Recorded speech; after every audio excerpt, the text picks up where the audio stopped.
మీ personal interviews మరియు వ్యాపార ప్రకటనల కొరకు ఈ నెంబర్ని సంప్రదించండి.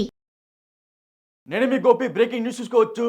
సుదీర్ఘకాలంగా శారీరకంగా కలిసి అదేవిధంగా చిన్న చిన్న విభేదాలతో బయటికి విడిపోయాయి. ఆ తర్వాత రేప్ కేసులు అనే సాంప్రదాయం ఈ మధ్య చాలా ఎక్కువగా చూస్తున్నాం.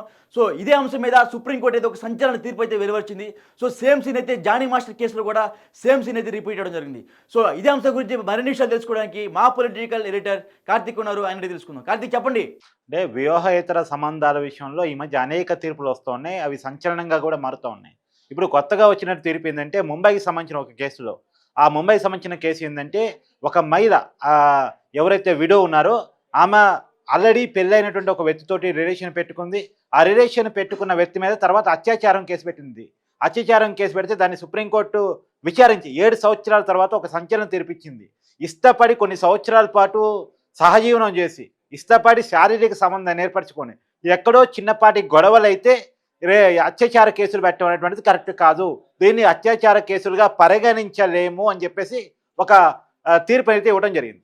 ఇప్పుడు జానీ మాస్టర్ కేసులో కూడా ఇదే జరిగింది కదా అనేటువంటి ఒక అనుమానం కొంతమంది వ్యక్తం చేస్తున్నారు. అంటే కొన్ని సంవత్సరాల పాటు ఇద్దరు ఇష్టపూర్తిగా శారీరక సంబంధాన్ని ఏర్పరచుకొని లేదా సహజీవనం చేసి రకరకాలుగా ట్రావెల్ చేసిన తర్వాత ఎక్కడో విభేదం వస్తే విభేదం కారణంగా అత్యాచార కేసు పెట్టడం కరెక్టా కాదా? కాకపోతే జానీ మాస్టర్ విషయంలో ఉంది ఏంటంటే పోక్సో యాక్ట్. పోక్సో యాక్ట్ ఏంటంటే ఆ అమ్మాయి మైనర్గా ఉన్నప్పటి నుంచి తన మీద లైంగికంగా వేధిస్తున్నాడని ఆ అమ్మాయి పెట్టినటువంటి కేసు. దానివల్ల పోక్సో కేసు జానీ మాస్టర్ మీద నమోదైంది. పోక్సో కేసు ఏంటంటే మైనర్గా ఉన్న అమ్మాయి నిజంగా ఒప్పుకొని శారీరక సంబంధాన్ని ఏర్పరచుకున్నా సరే అది తప్పే అవుతుంది. అంటే అది చెల్లుబాటు, ఆ మైనర్ బాధితురాల కింద పరిగణిస్తారు. ఆ మీద లైంగికంగా దాడికి పాల్పడిన వ్యక్తుల్ని శిక్షిస్తారు, చట్ట ప్రకారం శిక్ష ఎదుర్కోవాల్సి వస్తుంది. అయితే ఇక్కడ ఒక కీలకం ఉంది. ఇప్పుడు ఆ అమ్మాయి మైనర్ కాదు. ఇప్పుడు మైనర్గా ఉన్నప్పటి నుంచి నా మీద లైంగికంగా జానీ మాస్టర్ నా మీద లైంగిక దాడి పాల్పడుతున్నాడని ఆ అమ్మాయి కేసు పెట్టి ఉండొచ్చు కానీ ఇప్పుడు ఆ అమ్మాయి మైనర్ కాదు. మేజర్గా ఉన్నప్పుడు కూడా అనేకసార్లు లైంగిక దాడికి పాల్పడ్డాడు అన్నది ఆ అమ్మాయి చేసినటువంటి ఆరోపణ, పెట్టిన కేసు. అయితే మైనర్గా ఉన్నప్పటి నుంచి నీ మీద లైంగిక దాడి పాల్పడుతుంటే ఇప్పుడు దాకా ఎందుకు అతనితోనే ట్రావెల్ చేస్తున్నావు? అతని కిందే ఎందుకు అసిస్టెంట్ కొరియోగ్రాఫర్గా పనిచేస్తున్నావు? నిజంగా ఒక విషయం మనం క్లియర్గా గమనించాలి. ఒక వ్యక్తి ఒక అమ్మాయి మీద లైంగికంగా దాడి చేశాడు, అత్యాచారం చేశాడు, ఇంకేదన్నా వేధింపులకు పాల్పడ్డాడు అనుకో, ఆ తర్వాత నుంచి ఆ అబ్బాయి మొహన్ అమ్మాయి చూస్తుందా? సహజంగా చూడదు. ఆ వ్యక్తికి దూరంగా ఉండాలని కోరుకుంటుంది. ఆ వ్యక్తి మీద కేసు పెడతామా లేదా అనేది సరే అది ఒక రకం. ముందు అతను దూరంగా ఉండాలని కోరుకుంటారు. కానీ అతనితోనే కలిసి ట్రావెల్ అవుతూ కొన్ని సంవత్సరాల పాటు అసిస్టెంట్ కొరియోగ్రాఫర్గా పనిచేస్తూ అతని దగ్గర ప్రొఫెషనల్గా క్యారీ ఆన్ అవుతూ ఇప్పుడు కేసు పెట్టడం అనే దాన్ని ఎలా పరిగణించాలి అనేటువంటిది రేపు రాబోయే కాలంలో జానీ మాస్టర్ విషయంలో కూడా ఎలాంటి తీర్పు వస్తుందని చూడాలి. కానీ ఇప్పుడు పోక్సో యాక్ట్ ఈ కేసులో చెల్లుబాటు అవుతా లేదా పెద్ద అనుమానం.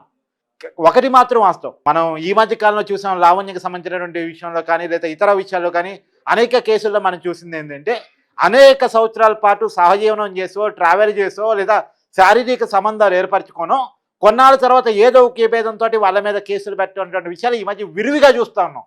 పెద్ద సెలబ్రిటీల స్థాయి నుంచి సామాన్యుల స్థాయి వరకు అనేక కేసులు ఇది ఒక ఉదాహరణగా ఉంది. ఇప్పుడు ఈ విషయంలో సుప్రీంకోర్టు ఇచ్చిన తీర్పు చాలా క్లియర్గా ఉండబోతుంది.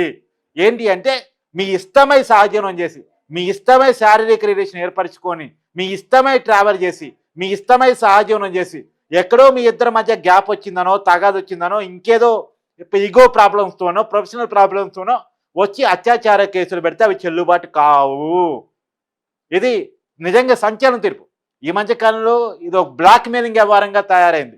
అనేక మంది తమతో ఒక టైంలో రిలేషన్ ఏర్పరచుకున్న వాళ్ళ మీద పగ తీర్చుకోవడం కోసమో లేదా ఇంకా దేనికోసమో అత్యాచార కేసులు పెడతా ఉన్నారు. అందరూ అనలేము, అందరూ అని ఖచ్చితంగా అనలేము. కానీ నిజాయితీ గల కేసులు కొన్ని ఉండొచ్చు కాక కేసు టు కేసు మాత్రమే చూడాలి దీన్ని.